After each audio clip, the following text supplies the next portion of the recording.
धन्यवाद सर। आज आदरणीय कॉम्रेड जे.पी. गावित साहेबांचे अभिष्ट चिंतन फळ्याप्रसंगी आपल्याकडे उपस्थित असलेले आपले नेते चिंतामणजी गावित, मोहनराव गांगुर्डे, सुभाषजी चौधरी, आमच्या कळवण कृषी उत्पन्न बाजार समिती संचालक जपाळ्याचे सरपंच बंटीशेठ पाटील, बाळासाहेब गांगुर्डे, श्यामभाऊ पवार, त्यानंतर निलेशजी शिंदे, सर्वच उपस्थित मान्यवर आणि सुभाषजी चौधरी हे सर्वच मान्यवर या ठिकाणी उपस्थित आहेत। साहेबांचा लेखाजोखा या ठिकाणी सर्वांनी सांगितला। साहेबांच्या विचाराने आम्ही नेहमीच प्रभावित राहिलो। मधल्या काळामध्ये साहेबांपासून थोडंसं दूर झालो, परंतु या मधल्या काळामध्ये परत साहेबांच्या जवळ आलो आणि ते शिल्ले जे मागच्या ते मनामध्ये अजून आहे। परंतु या महान कर्मयोग्याला नमस्कार करण्यासाठी आज सकाळीपासूनच आमचं बंटीशेठ सर्वांचं ठरलं की साहेबांना त्यांच्या अभिष्ट चिंतनानिमित्त नमस्कार करण्यासाठी आणि प्रेमाची ऊब घेण्यासाठी आपण गेलं पाहिजे। आणि आमच्या बरेच कळवणची मंडळी येणार होती, परंतु थोडंसं आमचं नियोजन चुकलं।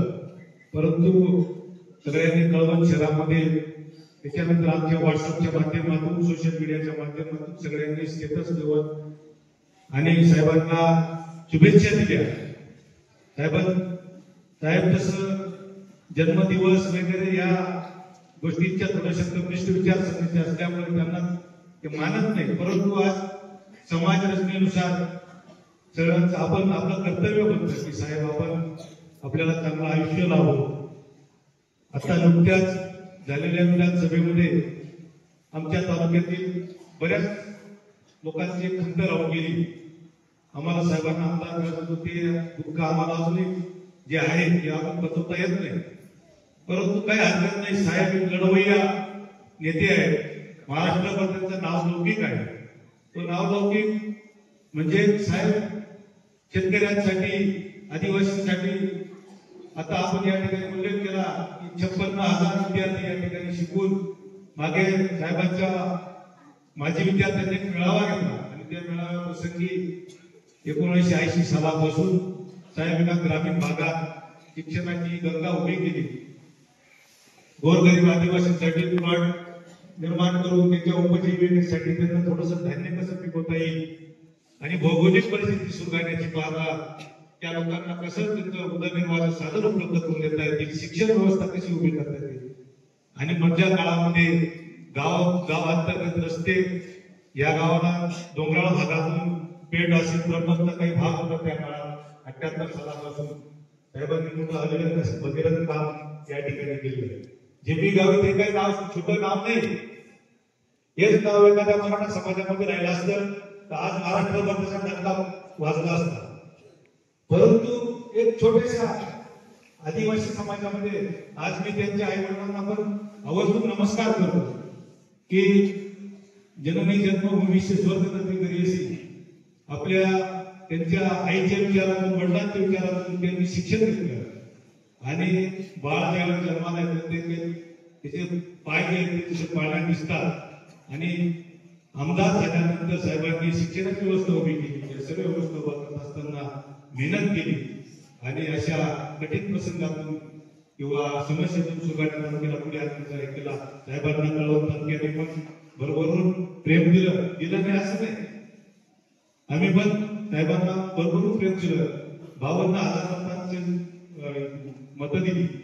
थोडंसं आपण सुगण्यातून थोडंसं कमी पडलो याची खंत आम्हाला पण वाटते आणि सगळ्या कार्यकर्त्यांना वाटते, परंतु साहेबांचं काही लोक नेतं याच्यातून कमी होणार नाही। आणि साहेब नेहमी सांगतात की मी आमदार होण्यासाठी नाही तर समाजाच्या सेवेसाठी मी नेहमी काम करत आलेलो आहे। अशा कर्मयोद्ध्याला आज या ठिकाणी आम्ही मानाचा मुजरा करतो, वंदन करतो। आमच्या ते पितृतुल्य आणि या ठिकाणी आम्ही जे काही राजकारणाची काही सुरुवात झाली आमची 2009 मध्ये, तर ती साहेबांच्या माध्यमातूनच झाली। साहेब त्यावेळेस कळवणमध्ये आले, आमचे वडील कम्युनिस्ट होते, आमच्या वडिलांचा खूप साहेबांचा खूप प्रभाव आहे आमच्या वडिलांवर. आमचे वडील नेहमीच आता ते आजारी होते. आता मी त्यांना आज सांगणार की साहेबांच्या वाढदिवसाला जायचे तर सांगितलं माझाही नमस्कार साहेबांना सांग. ते आता व्यस्त आहेत म्हणजे तब्येत त्यांची खराब आहे, ते पण आले असते परंतु त्यांचा प्रभाव राहिला. आणि साहेब जेव्हा कळवून आले त्यावेळेस आम्हाला खूप आनंद झाला आणि 2009 आम्ही साहेबांबरोबर राहिलो. अशा साहेबांना आज आम्ही कळवण तालुक्याच्या वतीने आमच्या पक्षाच्या वतीने आम्ही पक्ष नाही म्हणून कारण साहेब हाच माझा पक्ष होता. त्या काळामध्ये मी जरी आम्ही राष्ट्रवादी तालुक्याचा अध्यक्ष असलो तरी माझं जे मन आणि शरीर आहे साहेबांभोवतीच ज्याला आपण म्हणतो इथे फिरतंय. म्हणून माझे विचार सगळेच कम्युनिस्ट आहेत. इथं बसलेले जे शेवटी लोक आहेत या त्यांच्या रक्तातच कम्युनिस्ट आहेत. आता चिंतामणची गाव जरी असतील इथलं मोहनराव जरी असतील हे जरी लोक इथं बसले असतील परंतु आम्ही साहेबांच्या ताकदीत तयार झालेलो आहे. म्हणून साहेब आम्हाला गुरुस्थानी आहे. सर्वांचे आपले आदर्श आहे. अशा आदर्श व्यक्तिमत्वाला आज हा नमस्कार करण्यासाठी म्हणून साहेब आपण उत्तम आपलं आरोग्य चांगलं राहावं आणि आपण असंच समाजासाठी काम करत राहावं एवढं बोलून या ठिकाणी थांबतो.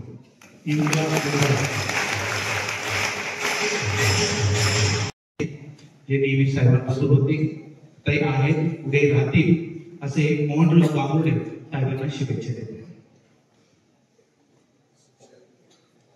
आजच्या या कार्यक्रमाचे सत्कार मूर्ती आमचे मार्गदर्शक राजकीय गुरु आदरणीय वंदनीय गावित साहेब, त्यांच्या धर्मपत्नी,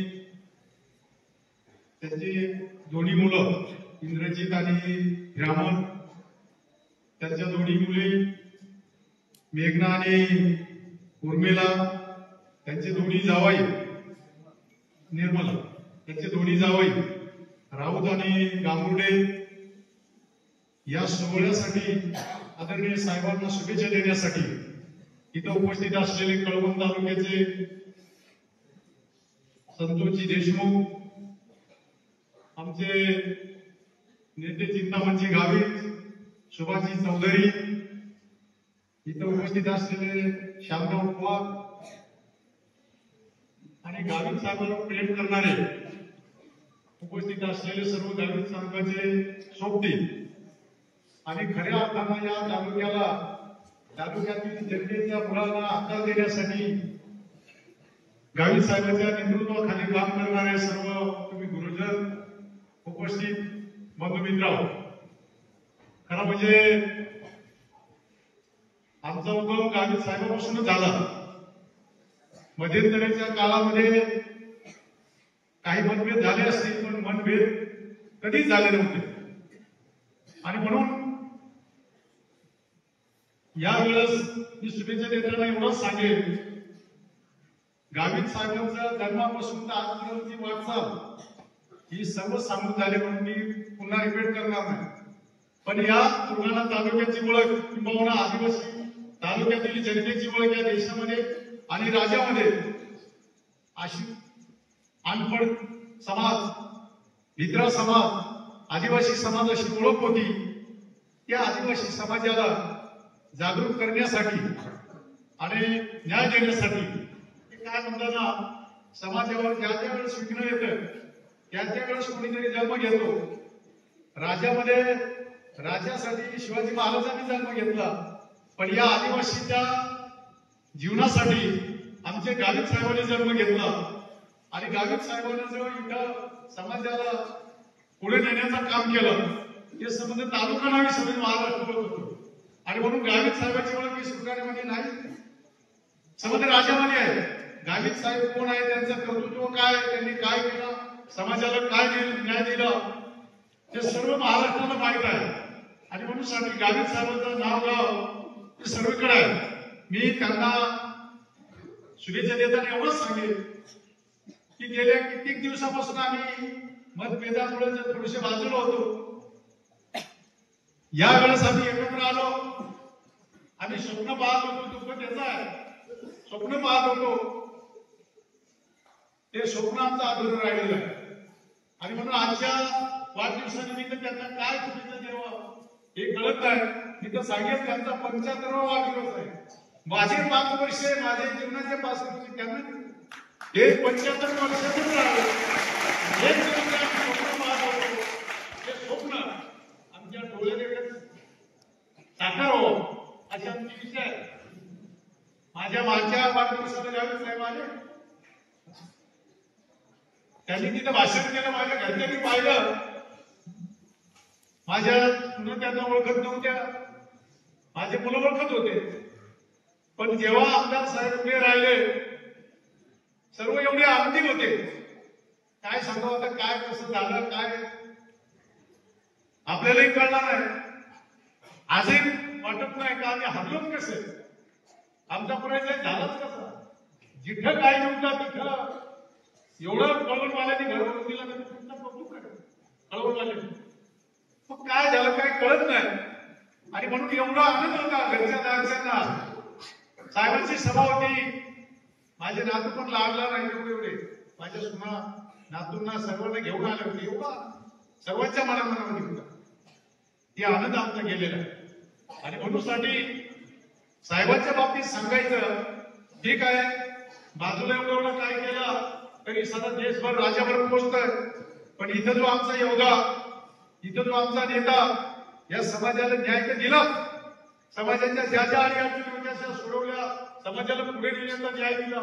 पण हे जे करतायत हे काम हे ठीक आहे, आमच्याकडे काय म्हणताय ते मीडिया नाही आणि म्हणून ते दिसत नाही. तर मला वाटतं महाराष्ट्रामध्ये असं काम नाही. महाराष्ट्रामध्ये तिकडे करतात हो, पण जिथे काही नाही तिथे काम करणार, इथे यांना उभा करणार, यांना चांगली दिशा देणं हे सोपं नाही. आणि म्हणून साठी साहेबांचं काम कर्तृत्व हे फार मोलाचं आहे, फार मोठं आहे. ते सांगण्यात आपण सारे बोललो तरी ते पूर्ण होणार नाही. आमच्या आयुष्यात आम्ही जवळून पाहिजे. रोखोक बोलला, घरचा असेल तर दारचा असेल, लांडी लवारी अजिबात नाही, खोटा सांगायचा नाही, राग आला तरी चालेल, पण जे सांगायचं तेच सांगणार असं आनंदा. आज 75व्या वर्षी आपलं वाढदिवस साजरा होतो. पुन्हा मी एकदा परमेश्वराजवळ विनंती करेन, प्रार्थना करेन की देवा आमच्या नेत्याला राहिलेलं आमच्या आदिवासीचं जे काम आहे, जे आदिवासीच्या अडीअडचणी आहेत त्या पुरे करण्यासाठी अत्यंत दीर्घ आयुष्य दे. आमचं आयुष्य त्यांनाच लागू दे, पण त्यांना दीर्घ आयुष्य दे. त्यांच्या हातून राहिलेली जी सेवा आहे ते पूर्ण घडू दे. आणि मला नक्की पाहिजे या माणसाला, गोरगरिबाला, दीन दुबळ्यांना, अगदी पीडितांना चांगल्या मार्गाला लावलं. त्यांची जे मागे इथं तुमचा एक मेळावा झाला, तुमच्या विद्यार्थ्यांचा मेळावा झाला, ते माजी विद्यार्थ्यांचा मेळावा झाला, त्यांचा मागोवा घेतला, त्या जे वाच्यता झाली आणि त्याच्यामधून आम्ही ऐकला का काही विद्यार्थी इथून शिकून पुढे गेले. त्यांच्यामधून अनेकांनी त्यांचं नाव लौकिक केलेलं आहे. अनेकांनी ज्यांनी हा जग काय, देश काय, राज्य काय, राज्यामध्ये काय चाललंय, राज्याची देवाणघेवाण काय, राज्यामध्ये कार्यकर्तृत्व काय त्यांना माहित नव्हता. की आमची मुलं आज देश शिखर गाठलाय. एवढा हे महान कार्य करणारा हा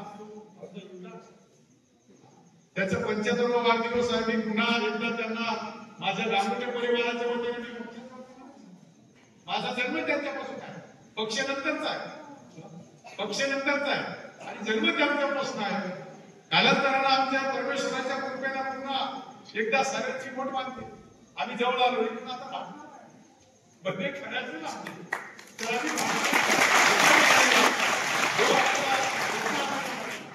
ते स्वप्न साकार करण्यासाठी परमेश्वराला विनंती करतो की देवा आम्ही जो आमचा माणूस होता, जे आमचा स्वप्न होता ते अर्धवट ठेवलं, ते स्वप्न पूर्ण करण्याची संधी एकदा आम्हाला दे. आम्हाला दे. आमच्या नेत्याचं ते कार्य आम्हाला आमच्या डोळ्याला पाहू. यासाठी आमच्या नेत्याला चांगलं आरोग्य दे, आयुष्य लाभू दे. त्यांचा पुढचा उर्वरित जीवन हे चांगलं, अत्यंत चांगलं निरोगीमय असं राहू दे. त्यांच्या हातून पुन्हा या समाजाचे कार्य घडले असेल मी सर्वांच्या वतीने त्यांना शुभेच्छा देतो आणि थांबतो. जय जय महाराज.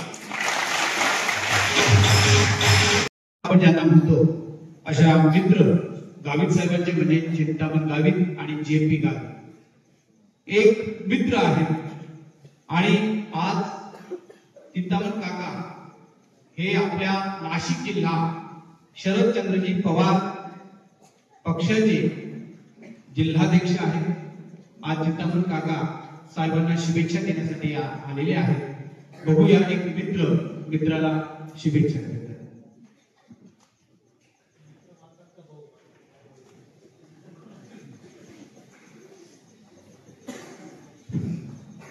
आज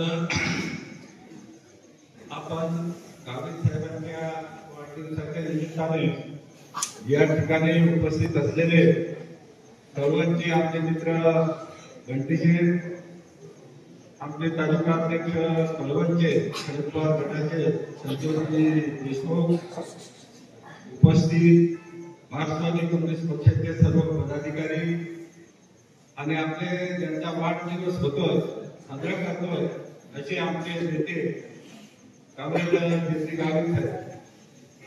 आज या ठिकाणी बऱ्याचशा गोष्टी गावित साहेबांच्या बद्दल सांगायचं झालं तर फार मोठं पुस्तक लिहावं लागेल. या ठिकाणी 1972 सालापासून तर आजपर्यंत जे त्यांनी कार्य केलेलं आहे हे कोणीही विसरू शकत नाही. 1972 साली आम्ही त्यावेळेला दुष्काळ पडला आणि त्यावेळेला सुभाषनगर ते कुठलीच बारी ह्या बारीला पायवाट होती, रस्ता नव्हता. आज बस जाते, गाड्या जातात, परंतु त्या ठिकाणी गावित साहेबांनी जे काही नेतृत्व केलं आणि त्यामुळे गरीब लोकांना अन्न मिळावं, लोकांना खायला मिळावं, दुष्काळामध्ये कोणाकडेच काही नव्हतं अशा अवस्थेमध्ये गावित साहेबांनी तो रस्ता सुरू केला आणि त्या रस्त्यावरती आम्ही 7-8 जण लोकांना माझ्याकडे सुकडी गावित साहेब म्हणायचे ज्यांनी भाकरी आणली असेल त्याला 1 माप दे आणि त्याच्याकडे भाकरी नसेल त्याला 2 माप दे. ही सत्य गोष्ट आहे, म्हणजे खरी गोष्ट आहे. आणि म्हणून अशा अवस्थेमध्ये त्यावेळेला मजुरांचा 4,000 मजूर त्या कामावरती होते आणि संबंध तालुक्यामध्ये दुष्काळाचं सावट होतं आणि दुष्काळी कामं चालू होती. आमच्या माजीच्या भागामध्ये केके पवार अनेक असे कार्यकर्ते विभागून लोकांना जगवण्यासाठी, लोकांना काम मिळवून देण्यासाठी अशा प्रकारचं हे आपण चालू केलेलं होतं. आणि त्यामुळे इथं गावित साहेबांच्या बद्दल ज्या ज्या गोष्टी इथं म्हणजे किती बोलला तरी पुढे नाही पडत. 1972 सालापासून तर आजपर्यंत गावित साहेबांनी जे ज्या घटना केल्या, ज्या काही गोष्टी केल्या, आज ही समोर बसलेली गावित साहेबांची आपली संपत्ती आहे.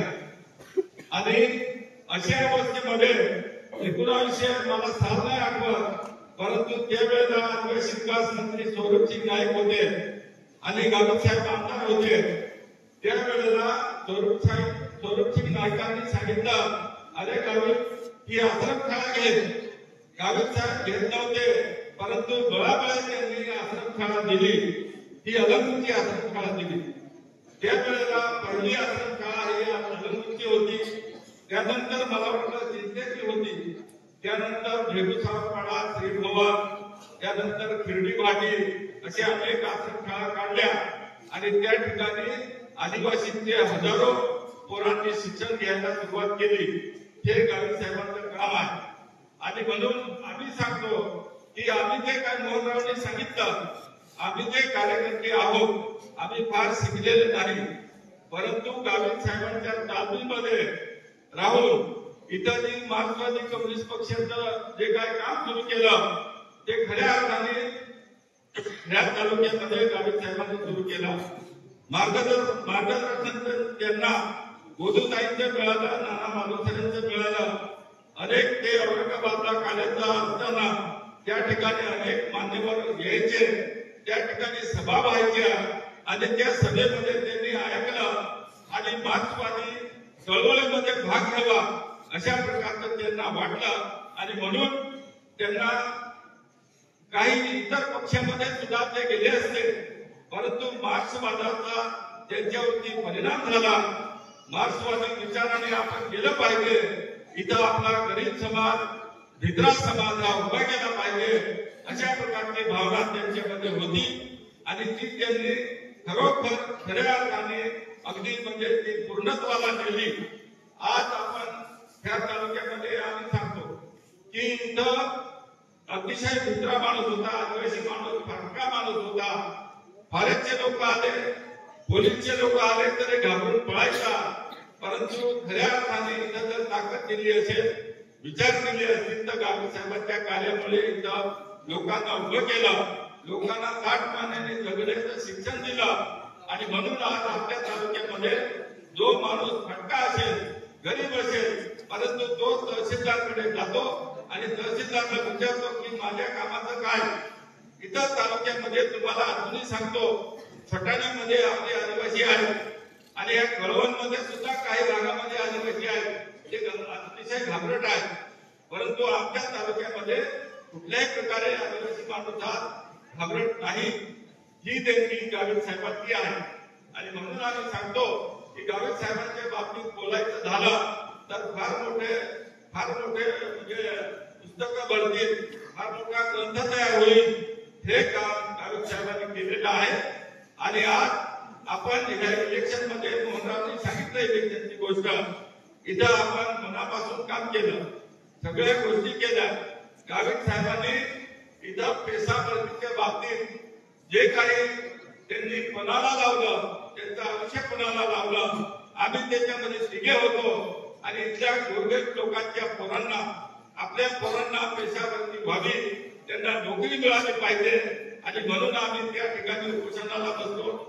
इथं आमचे विरोधक आम्हाला म्हणायचे की हे काजू बदाम खातात आणि उपोषण दाखवतात, परंतु तशा प्रकारचा नव्हता. आमच्या मनापासून आमच्या मनात होता की आमच्या समोर आमच्या पोराबाळांना नोकरी मिळाली पाहिजे, हा आमचा खरा उद्देश होता, हा गावित साहेबांचा उद्देश होता आणि आम्ही सुरुवात केली आणि त्यानंतर सरकारने त्याची दखल घेतली.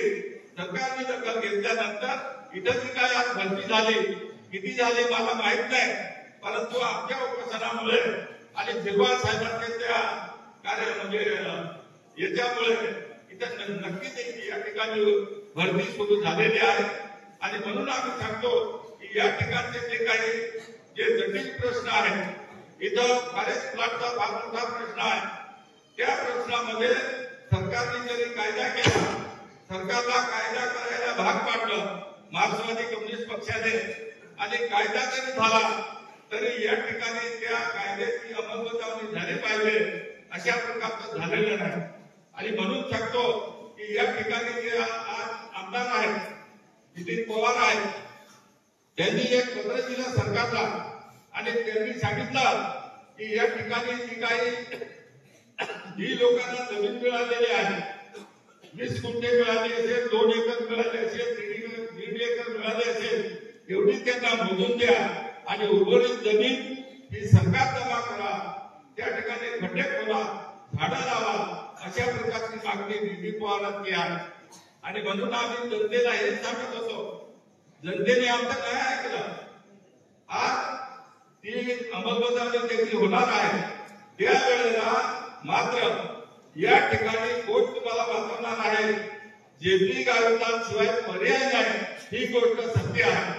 आणि म्हणून आम्ही सांगतो की या ठिकाणी जे काही चळवळीच्या माध्यमातून लोकांना जे काही मिळालेलं आहे हे निश्चितपणे गावित साहेबांच्या याच्यामुळे मिळालेलं आहे. आणि म्हणून कोणी कितीही उड्या मारो, कितीही मोठे ठोको, आम्ही हा विकास केला, तो विकास केला, पण खऱ्या अर्थाने या ठिकाणी या तालुक्याला जो काही सन्मान मिळालेला आहे, जे काही विकास झालेला आहे, हा गावित साहेबांना मिळालेला आहे.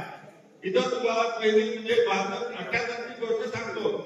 जे पवार गावित साहेब आम्ही लहान होतो, परंतु आम्ही कमी कार्यकर्ते होतो. त्यावेळेला सुरगाण्याच्या एका मारवाड्याकडनं आम्ही 9 सायकली भाड्याने घेतल्या. पन्नाला मारवाडी त्याच्याकडनं 9 सायकली भाड्याने घेतल्या आणि मला त्याची 1 सायकल मिळाली आणि 1 सायकल वरती त्या 12 गावांमध्ये जे काही गावं आहेत त्या ठिकाणी पोलीसचे एरिया वाटायचं काम आपण केलं. त्यावेळेला हा रस्ता डांबरीकरण नव्हता, गुडघे एवढी धूळ होती. सायकल जरी दिली ती हाताने जोडत न्यायची आणि याच्या पाठीवर ठेवायच्या, अशा प्रकारची अवस्था आम्ही पाहिलेली आहे.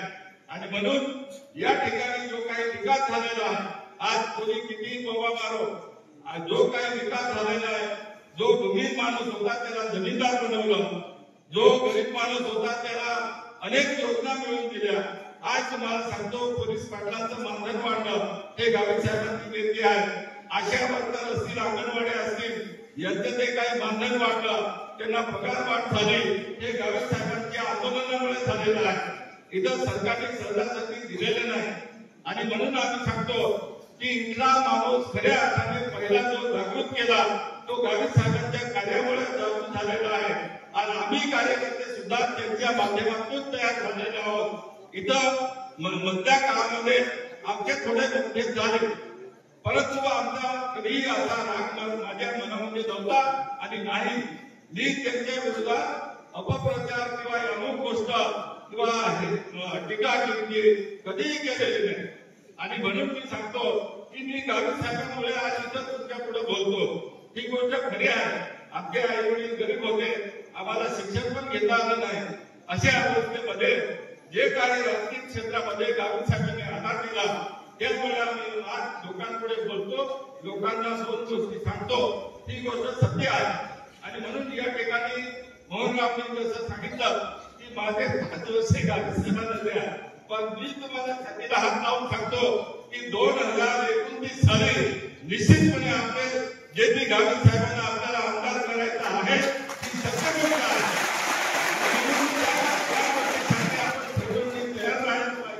आपल्याला त्यांना आमदार म्हणून पाहायचं आहे. आम्ही असू किंवा नसू, परंतु हे माझे शब्द लक्षात ठेवा. हे निश्चितपणे मात्र त्यांचं वय जरी झालं असेल तर आज केंद्रामध्ये जी काही माणसं आहेत, खासदार मंत्री, हे 80 वर्षाचे 85 वर्षाचे आहेत. गावित साहेबांचं 75 झालं म्हणजे फार काय झालेलं आहे असं काही नाही. ते काटक आहेत, विनय करतात, सगळ्या गोष्टी विनय करतात. आणि म्हणून माझी सगळ्यांना सांगणं आहे की 2029 साली निश्चितपणे आपण पेठ सुगाना विधानसभा मतदारसंघ होईल. हे वेळेला गावित साहेबांना शेवटचा आमदार म्हणून आपल्याला पाहायचं आहे. हे माझं म्हणजे सगळ्या कार्यकर्त्यांना सांगणं आहे. आणि या ठिकाणी गावित साहेबांच्या वाढदिवसाच्या निमित्ताने जी काही बोलण्याची संधी दिली त्याबद्दल निश्चितपणे त्यांचं जे काही कार्य आहे त्या कार्याचं मूल्यमापन करणं किंवा त्यांचं जे काही केलेलं काम आहे, सगळ्या गोष्टी आज आपण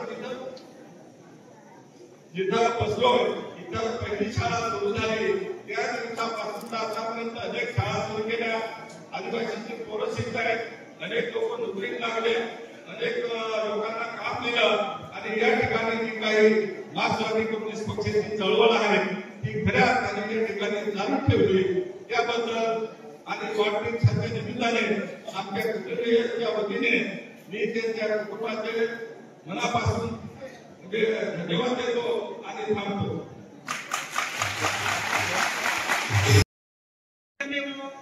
चिंतामण गावित साहब ने बताया कि जितना भी अगर लिखा जाए तो वो सारी चीजें कम गिनी थी, क्योंकि आपका कार्य ही इतना बड़ा है. लेकिन साहब बहुत जोड़ने की बात है कि आपकी कदर यदि होते रहेगी, जिन्हीं की कदर सिर्फ जोहरी कर सकता है. हम लोगों ने आपकी कदर नहीं की और उसका नतीजा जो हमारे सामने अभी जो इलेक्शन हुआ वो हमको देखने में आया. लेकिन साथ ही साथ तालुके के लिए ये बात भी कहूंगा क्योंकि हमारे आमदार साहब ने जो आपको बच्चों के लिए जो पढ़ने के लिए जो स्कूलें और कॉलेजें जो बनवाई और उसकी वजह से शिक्षण का जो जाल आपने पूरे तालुके के अंदर फैला. और साथ ही साथ चिंतामण गावित साहब ने बताया कि हम लोग जो हमारा आदिवासी बांधव आज हर ऑफिस के अंदर, पुलिस स्टेशन हो, तहसील ऑफिस हो, तलाठी ऑफिस हो या नासिक का कलेक्टर ऑफिस हो, वहां पर निडर होकर छाती ठोक पड़ने से ज्यादा स्थिति है आपकी ही देनगी है और कोई इसको कर नहीं सकता. लेकिन अफसोस की बात यह कि हम लोगों ने आपकी कदर नहीं की. हालांकि हम जानते 1972 के बारे में बताया कि भाई यदि पढ़े लिखे उस वक्त ज्यादा लोग नहीं थे, जो कुछ पढ़े लिखे थे वो अपना काम करते थे, लेकिन साहित्य में पढ़ने के साथ साथ में समाज ने राजकीय क्षेत्र के साथ साथ में उन्होंने सामाजिक क्षेत्र के अंदर सबसे बड़ा योगदान दिया है। और उसकी वजह यही है कि भाई आप लोग सब यहाँ पर बैठे और शिक्षण ले रहे, और न जाने कितने ऐसे बच्चे तो शिक्षण लेने के बाद में बड़े ऊंची डिग्री पर पहुंच गए। ये आपकी देगी, शायद आप और भी जैसा बताया तो घडलेल्या समाजाला पुन्हा एकदा आपल्याला योग्य अशा रस्त्यावर आणायचं आहे आणि ही जबाबदारी या सर्व आपल्या सेनापतींची आहे, गड राखणाऱ्या सैनिकांची आहे। कृपया आपण सर्वजण गावी साहेबांच्या पाठीशी उभं राहा। त्यामुळे मी आपल्या सगळ्यांना सांगू इच्छितो, घडीभर तू थांब धरा, ऐक त्याची थाप लई अवघड आहे गड्या, उंदाया बाप उंदाया आमच्या सिंहगड तालुक्याचा समस्त आदिवासी बांधवांचा आहे। आम्ही गेल्या 30 वर्षापासून हा संघर्ष करता, ज्या आदिवासी समाजासाठी स्वतः झटतो लढतो आणि समाजाला उभी करण्याची उमेद ठेवतो, तोच समाज जर आज कुठेतरी भरकटत असेल तर याच्यासारखं आपण पाप जरी मानत असतो तर हे पाप आहे। आपण कृतज्ञ आहोत। कृपया असं यापुढे होणार नाही आणि समस्त गावी साहेबांच्या पाठीशी उभं राहावं। म्हणून मी आता या ठिकाणी साहेबांना मी सांगू इच्छितो की आपल्याला अमृत महोत्सवाला शुभेच्छा देण्यासाठी जे प्रमुख पाहुणे आलेले आहेत ते सगळ्यांचे आभार आपण मानावे।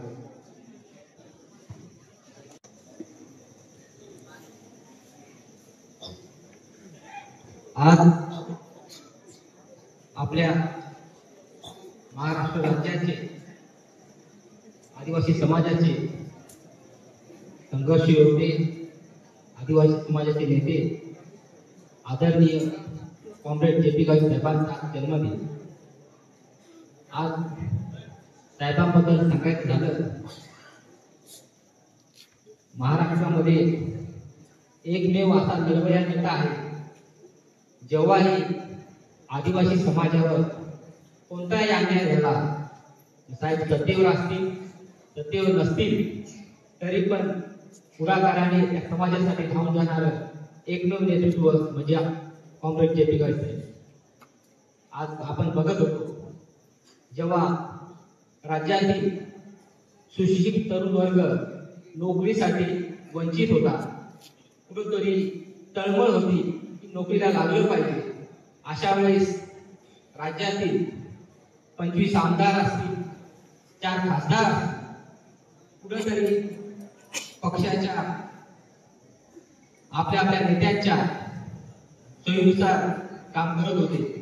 कुणीही त्या तरुणांची बाजू घ्यायला पुढे सरसावत नव्हतं। अशा वेळेस एक संघर्ष होता पुढे आला, त्याने त्याच्या वयाची पर्वा न करता नाशिक येथे 9 दिवसात अमर उपोषणाचं हत्यार बसलं। आम्ही ते बघत होतो, अक्षरशः अमर उपोषण कसं तर साहेबांनी 3 दिवस अक्षरशः पाण्याचा थेंब सुद्धा घेतला नव्हता। त्याच्याबरोबर गावित साहेब होते, आमचे भास्कर गावित साहेब होते। बराच तालुका जिल्ह्यात त्याची दखल राज्याने घेतली, सरकारने घेतली आणि शिक्षक असतील, ग्रामसेवक असतील, कृषी सहाय्यक असतील, त्या सर्वांना तात्काळ ऑर्डर देण्याचं काम त्या सरकारने केलं। याचं एकमेव क्रेडिट असेल, एकमेव श्रेय असेल ते कॉम्रेड JP गावित साहेबांचं। आज त्यांच्यामुळे आज कितीतरी कुटुंब आज उद्ध्वस्त होण्यापासून वाचले, किंवा कितीतरी बेरोजगार तरुण आज व्यसनाधीन किंवा इतर मार्गाला जाण्यापासून वाचले। अशा या संघर्ष होत्याचा वाटतो साहेब जास्ती बोलणार नाही, परंतु आम्हाला काय तुम्ही आमच्या कुटुंबाचे प्रमुख आहात, म्हणून संबंध राज्यातील आदिवासी समाजाला, आदिवासी तरुणांना सर्वांना तुमची गरज आहे। म्हणून मी तुम्हाला सर्वांना एक विनंती करतो की जे आपण बघितलं साहेबांचा विजय हा सबसाठी म्हणजे हवाच होता, परंतु खेदाची बाब झाली। जाधव सरांनी सांगितलं कुठेतरी आपला जो सुशिक्षित तरुण होता कुठेतरी व्यसनाधीनते किंवा दारूच्या आमिषाला किंवा पैशाच्या आमिषाला बळी पडला आणि आणि कुठंतरी ज्या आमदाराचं कुठंच सामाजिक काम नाही किंवा कुठंच त्यांनी त्याच्या 5 वर्षाच्या कारकिर्दीत कुठल्याही आंदोलनात सहभाग नसेल, आदिवासींच्या समस्यांबद्दल त्याला कसलीच काळजी नसेल, अशा कुठंतरी एका घराणेशाहीच्या आणि पैशाच्या मान असलेल्या आमदाराला मत दिले आणि त्याला निवडून दिलं. परंतु साहेब, आम्हाला तुमची काळजी आहे, सर्व संबंध आदिवासी समाजाला काळजी आहे, तुमची गरज आहे. तुम्ही याच्यापुढे पुन्हा ताकदीने उभे राहा. सर्व आदिवासी समाज, आमचा पेठ तालुका असेल, नाशिक जिल्हा असेल, आम्ही तुमच्या बरोबर आहोतच आहे. फक्त तुम्ही आता आमच्या पाठीवर काम ठेवा आणि आम्हाला लढाई बळ द्या. तुमच्या बरोबर साहेब आहोतच. तुम्हाला या वाटचालीरूपी आम्ही तुम्हाला शुभेच्छा देतो. का येणारी 2029 ची जी विधानसभा आहे, माझ्या काही साहेबांनी सांगितलं पेठ सुलगाणा माझ्या मते परत होत आहे. तर पेठ मध्ये हा तुमचा गिरीश गावित हा छोटा कार्यकर्ता आहे. पुन्हा ताकदीने आमचा पेठ तालुका तुमच्या बरोबर तुमच्या इलेक्शनला राहील आणि 2029 ची विधानसभा आहे ही एवढी त्यांना शुभेच्छा देतो. त्यांचे पुढील आयुष्य आरोग्यदायी आणि भरभराटीचे जावो अशी ईश्वर त्यांनी प्रार्थना करतो आणि थांबतो. जय हिंद, जय महाराष्ट्र, जय आदिवासी. आजच्या या माननीय महाराष्ट्र राज्याचे माजी विधानसभेचे हंगामी अध्यक्ष, माजी आमदार माननीय जे.पी. गावित साहेबांच्या वाढदिवसानिमित्त या ठिकाणी उपस्थित सर्व विद्यार्थी त्यांना शुभेच्छा देण्यासाठी आलेले संबंध व्यापारी वर्ग, शेतकरी वर्ग, राजकीय नेते, त्या सर्वांचे या ठिकाणी मी स्वागत करतो. आदर्श समता शिक्षण प्रसारक मंडळाचे संस्थापक अध्यक्ष यांच्या वाढदिवसाच्या निमित्ताने या ठिकाणी आपण सर्व उपस्थित आहोत. या नेत्यांना शुभेच्छा देण्यासाठी अनेकांनी दिलेल्या आहेत शुभेच्छा. परंतु मी एवढंच सांगेल की ही जी आता मागच्या एक 15 दिवसापूर्वी झालेली विधानसभेची निवडणुकीमध्ये आम्ही सर्व लोक सोबत होतो. परंतु या सर्व लढाईच्या नंतर लढाई चालू असताना मला असं वाटत होतं की सैतानाच्या लढाईमध्ये युद्धाचे नियम पाळायचे नसतात. परंतु काही ठिकाणी ते युद्धाचे नियम पाळले गेले आणि असं न कळत कोणाच्या मनामध्ये नसताना हा आपल्या वाट्याला आलेला पराभव, परंतु या पराभवामध्ये आपण खचून न जाता सर्व तालुका कळवण सुरगाणा तालुक्यातले सर्व नेते कार्यकर्ते या सर्वांनी एक ज्या पद्धतीने काम केलं, ज्या पद्धतीने सोबत राहिले, तर या ठिकाणी मी एवढं सांगेल की या माननीय जे.पी. गावित साहेबांनी यापुढे लढाई जी आहे ही संघर्षाची लढाई, ही संघर्षाची लढाई चालू ठेवावी. या जनतेला त्यांची गरज आहे, या कार्यकर्त्यांना गरज आहे आणि कार्यकर्त्यांना नावमेद न होऊ देता एक चळवळीतले कार्यकर्ते कसे जिवंत ठेवता येतील आपल्याला आणि इथून पुढे 5 वर्षानंतर होणारी जी काही विधानसभा असेल, परंतु या विधानसभेच्या पूर्वी स्थानिक स्वराज्य संस्थांच्या ज्या निवडणुका असतील त्या निवडणुकीमध्ये सर्व नेत्यांना कार्यकर्त्यांना ताकद देऊन आपण सर्वांना कसं या पद्धतीने नवीन उभारी देता येईल या पद्धतीची मी आशा व्यक्त करतो आणि त्यांना या सर्व कार्यकर्त्यांना ताकद देण्याची ईश्वर ताकद देऊन त्यांच्या मनगटामध्ये ताकद आहे. परंतु कार्यकर्ता उभा करण्यासाठी त्यांनी जिद्दीने अजून पेटून उठावं आणि कार्यकर्त्यांना मजबूत करण्यासाठी त्यांना एक मोठं यश लाभो अशा पद्धतीची आम्ही या ठिकाणी शुभेच्छा व्यक्त करतो. थांबतो. धन्यवाद.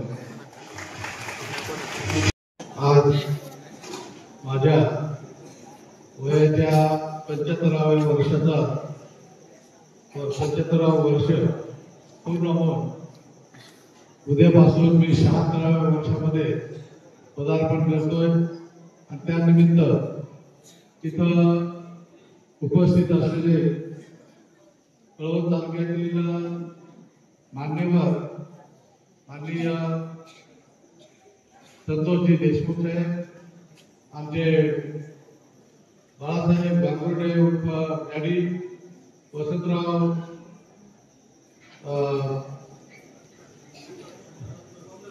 रमजान, त्याचबरोबर बंटी शेठ पाड्याचे सरपंच, कळवणहून आलेले सर्व मान्यवर, सुरगाण्यातील चिंतामण गावे, आपले मोहनराव गांगुर्डे, त्याचबरोबर धर्मेंद्र पगारिया, संतोष बागुल, आपले ज्यांनी मार्गदर्शन केले अबुशेख मौलाना, त्याचबरोबर शामराव पवार आणि आमच्या सुरगाणा तालुक्याचे मार्क्सवादी कम्युनिस्ट पक्षाचे सचिव कॉम्रेड सुभाष चौधरी आणि तालुक्यातील सर्व कॉम्रेड, पेटून आलेले गिरीश निगावे आणि इथं उपस्थित असलेले सर्व विद्यार्थीगण आणि त्यांना विद्यार्थी करणारे सर्व गुरुवर्य, मुख्याध्यापक, मित्रांनो, मनुष्य हा त्याचं आयुष्य कुठल्याही परिस्थितीमध्ये कसंही असेल तरी घालवतो. अनेक माणसं ती त्याचं स्वतःच फक्त स्वतःचा स्वार्थ पाहून करतात आणि जगातून नाहीसे होऊन जातात. आणि म्हणून माणसाला कोणालाही हे आयुष्य मिळालेले आहे, त्या आयुष्याचा आपण जर चांगल्या प्रकारचा उपयोग केला तर मला वाटतंय की आपण आपल्या बरोबर समाजाचं सुद्धा हित पाहू शकतोय. आणि म्हणून आज आपण बघतोय की समाजामध्ये मोठ्यावर मोठ्या एवढी माणसं ही समाजाचं नेतृत्व करतात, समाजाला योग्य मार्ग दाखवतात, परंतु बहुसंख्य माणसं ही समाजाच्या हिशेबामध्ये पण नसतात. आणि म्हणून बाबासाहेबांनी सांगितलं होतं की माणसाचा जन्म हा त्याच्या हातामध्ये नाही, पण मिळालेल्या जन्माचं योग्य पद्धतीने कर्तव्य बजावलं तर त्याचं पुढचं भवितव्य घडवण्याचं काम त्याच्या हातामध्ये आहे. म्हणजे नशिबावरती भरोसा न ठेवता स्वतःचं चारित्र्य घडवणं हे जन्माला आलेल्या माणसाच्या हातामध्ये राहत. आणि म्हणून मला वाटतंय की आपण जे काही आपल्या समोर काम आहे ते आपण जर प्रामाणिकपणे केलं आणि त्याला समाजाची थोडी जोड दिली तर मला वाटतंय की आपण आयुष्यामध्ये आपल्या आयुष्याबरोबर आयुष्य जगतोय, त्याबरोबर समाज सुद्धा आपण बरोबर घेऊन जाऊ शकतोय. आणि म्हणून याच्यामध्ये इच्छाशक्ती चांगली असली पाहिजे. कारण आता आम्ही 2-3 विद्यार्थी बघितले.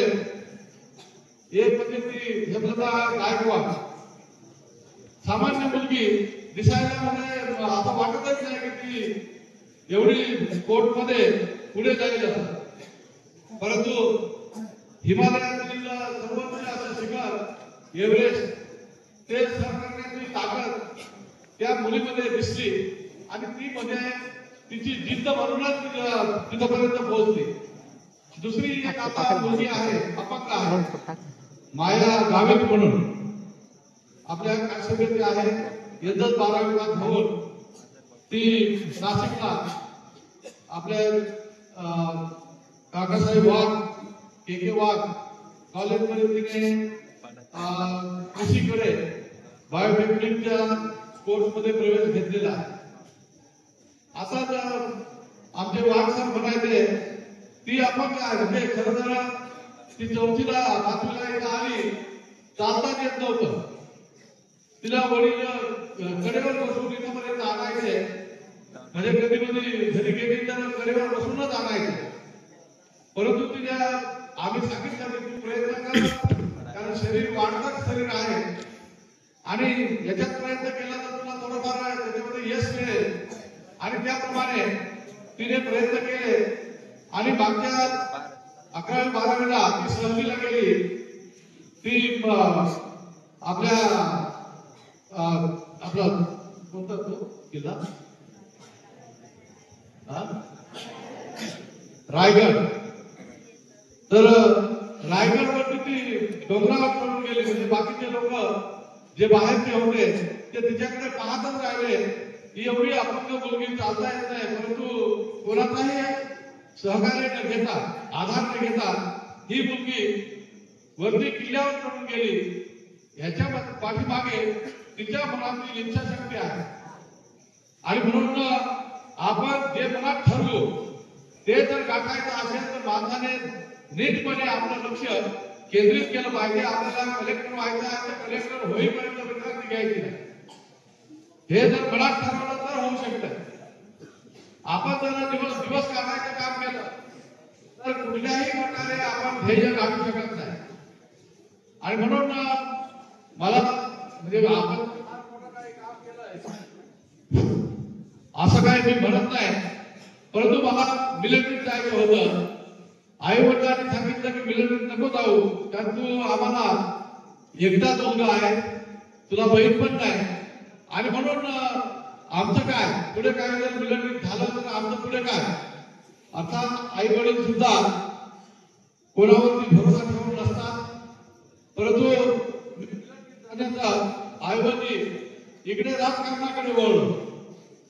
आणि आपल्याला समाजाबद्दल जी काही एकंदरीत परिस्थिती दिसली, चिंतामणने सांगितलं अत्यंत विदारक अशा प्रकारच्या सामाजिक परिस्थिती त्यावेळेस होती. ती परिस्थिती पाहूनच आम्ही राजकारणाकडे वळलो. नाही तर आम्ही पण बीएससी झालेलो होतो, कुठेही लागलो असतो. आणि नवरा बायको मुलं हे एखाद्या ठिकाणी नाशिक सारख्या ठिकाणी व्यवस्थितपणे राहिलो असतो, परंतु ही शाळा वगैरे काढता आली नसती नंतर.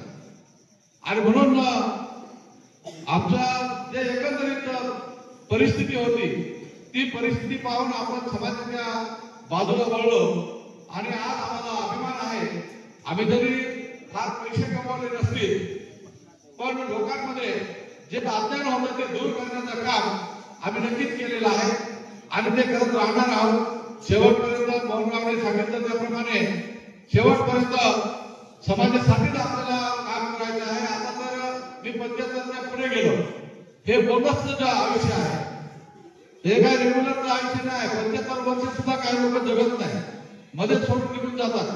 काही मुलं तर आता हे गुजरातचा एक स्वयंपाक करणारा ग्रुप होता, ते गांजा प्यायचे. तो मुलगा गांजा प्यायचा झालं नाही. आणि तो एक दिवशी वाढता एक ठिकाणी विश्रांती घ्यायला बसला, तिथंच गेला निघून. माणसाला जे आयुष्य मिळालेलं आहे ते कसं पुढे न्यायचं हे आपल्या हातामध्ये आहे. आपण जर नीट व्यायाम केला, नीट म्हणजे आपण आरोग्य सांभाळलं तर आपलं आयुष्य आपण वाढवू शकतो. माझं 75 पूर्ण करण्याचं हेच माझं खरं म्हणजे मुख्य सूत्र आहे. आपण पहिल्यापासून शाळेमध्ये असताना व्यायाम केलेला आहे आणि व्यायाम केल्यानंतर मला अशा प्रकारचं थोडंसं आरोग्यदायक अशा प्रकारचं आतापर्यंत आयुष्य लाभलेलं आहे. मला वाटतंय मोहनरावने अपेक्षा केलेली आहे 75 पूर्ण झालं, IC पर्यंत दुसरं इलेक्शन येईल. त्या इलेक्शन मध्ये काय होईल पता नाही, परंतु नक्कीच 5 वर्ष आपण अजून जगू शकू एवढी तर गॅरंटी आपण देऊ शकतो. परंतु मोहनरावने सांगितलेली गोष्ट त्याचं आयुष्य दुसरं मला काय घ्यायचं नाही, ते काय त्याचं त्याचं असू द्या. आणि अशा प्रकारे जे काही एकंदरीत मला शुभचिंतकांनी शुभेच्छा दिल्या, जे इथं आलेले आहेत त्या सगळ्यांनीच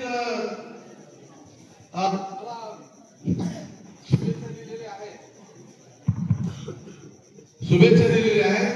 त्याबद्दल सगळ्यांचे मनपूर्वक आभार.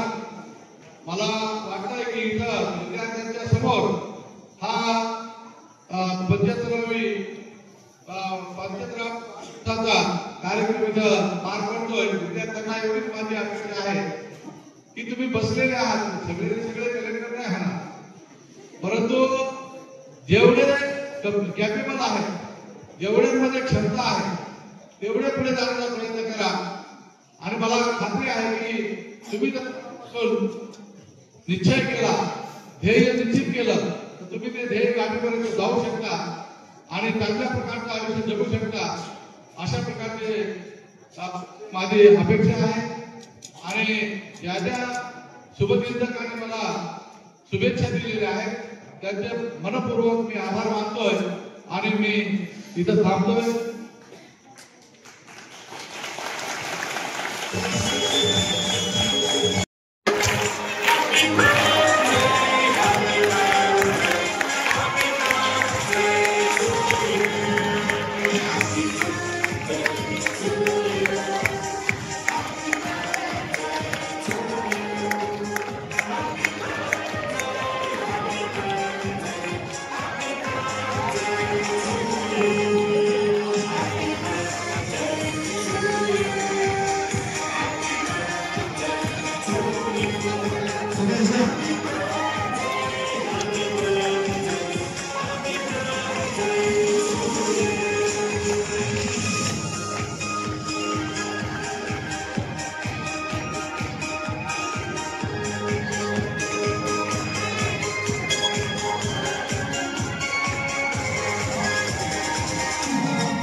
Thank you.